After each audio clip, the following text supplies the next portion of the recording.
رہبانیت کے اندر آپ کو معلوم ہے کہ سیلف اینیہیلیشن، انگریزی الفاظ جو ہیں وہ زیادہ بعض لوگوں کے لیے واضح ہوں گے، نفس کشی، نفس کو کچل دینا، ختم کر دینا، مار دینا، یہ رہبانیت میں ہوتا ہے، اسلام میں نہیں ہے۔ اسلام کا نظام بڑا متوازن ہے۔ ان لنفسک علیک حقا وان لزوجک علیک حقا وان لزورک علیک حقا۔ حضور نے فرمایا دیکھو تمہارے نفس کا بھی تم پر حق ہے، اسے مناسب حد تک آرام دینا بھی تمہارے ذمے ہے، اسے غذا بہم پہنچانا بھی تمہارے ذمے ہے۔ فرق صرف کیا ہے؟ حلال سے ہو، حرام سے نہ ہو۔ اس کی شہوت کو پورا کرنا بھی تمہارے ذمے ہے۔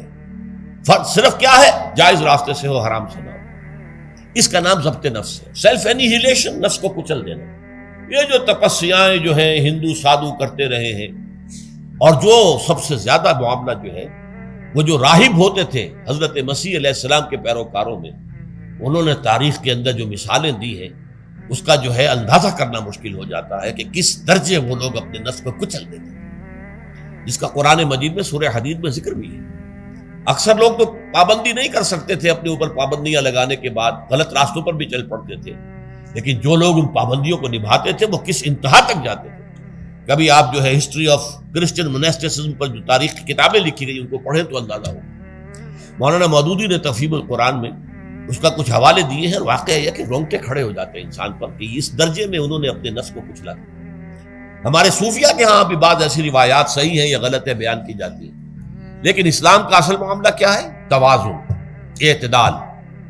تمہارے نفس کا بھی تم پر حق ہے، ان لنفسک علیک حقا، تمہاری بیوی کا بھی تم پر حق ہے، وَإِنَّ لِزَوْجِكَ عَلَيْكَ حَقًّا، اور تمہارا جو بھی کوئی ملاقاتی آئے، کوئی دوست ہے، اس کا بھی زورک علیک حق، زیارت کرنے کے لیے کوئی آیا اس کا بھی حق ہے، ان کے حقوق ادا کرو۔ حضرت عبداللہ ابن عمرو بن العاص رضی اللہ تعالی عنہما صحابہ کرام میں اس اعتبار سے بہت ممیز تھے کہ ان پر عبادت جو ہے، عبادت گزاری کا اتنا غلبہ ہو گیا تھا، ہر روز روزہ رکھتے تھے اور رات کو پوری رات کھڑے رہتے تھے۔ حضور کو اطلاع دی گئی، حضور نے طلب کیا فوراً، آپ نے فرمایا یا عبداللہ الم نخبر، کیا ہمیں یہ خبر نہیں دی گئی انک تصوم الدہر وتقوم اللیل، کہ تو ہمیشہ رات کو کھڑا رہتا ہے نماز میں اور ہر روز روزہ رکھتا ہے۔ اب ظاہر بات ہے حضور کے حضور میں جھوٹ کیسے بولتے، ویسے بھی جھوٹ بولنے کا سوال نہیں صحابہ کے لیے، تو عرض کیا بلا یا رسول اللہ ایسے تو صحیح ہے۔ فرمایا لا تفعل، ہرگز ایسا مت کرو، فإن لنفسك عليك حقا وإن لزوجك عليك حقا وإن لزورك عليك حقا، تمہارے نفس کا بھی تم پر حق ہے، روزہ رکھو بھی اور افطار بھی کرو۔ بہترین روزہ جو ہے وہ حضرت داؤد علیہ السلام کا تھا، ایک دن روزہ رکھتے تھے، ایک دن افطار کرتے تھے۔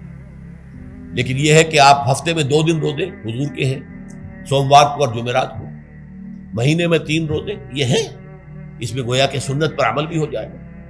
لیکن یہ کہ ہمیشہ روزہ رکھنا، بلکہ یہاں تک کہا گیا ما ساما من سامت دہر، جو ہمیشہ روزہ رکھتا ہے اس نے کوئی روزہ رکھا ہی نہیں۔ کیا مطلب؟ یہ تو اس نے اپنی ہیبٹس بدل لی ہیں، ہیبٹس ہو گئی ہیں یہ کہ سارا دن بھر نہیں کھانا، صبح کھانا شام کو کھانا، بس یہ تو اس نے اپنی ہیبٹ بدل لی ہے، روزہ ہیبٹ بن گیا اس کا۔ ما ساما من سامت دہر، جس نے ہمیشہ روزہ رکھا اس نے کوئی روزہ رکھا ہی نہیں۔ اس لیے کہ روزہ تو در حقیقت اس شخص پر شاخ گزرتا ہے جس کو عادت ہے دن میں کھانا کھانے کی، اس کو دن کے اندر 3 کھانے کھانے کی عادت ہے، تبھی تو وہ شاخ گزرے گا۔ اگر وہ عادت ہی آپ نے بدل لی ہے تو ظاہر بات ہے کہ پھر روزے کی جو برکت ہے وہ تو ظاہر نہیں ہوگی۔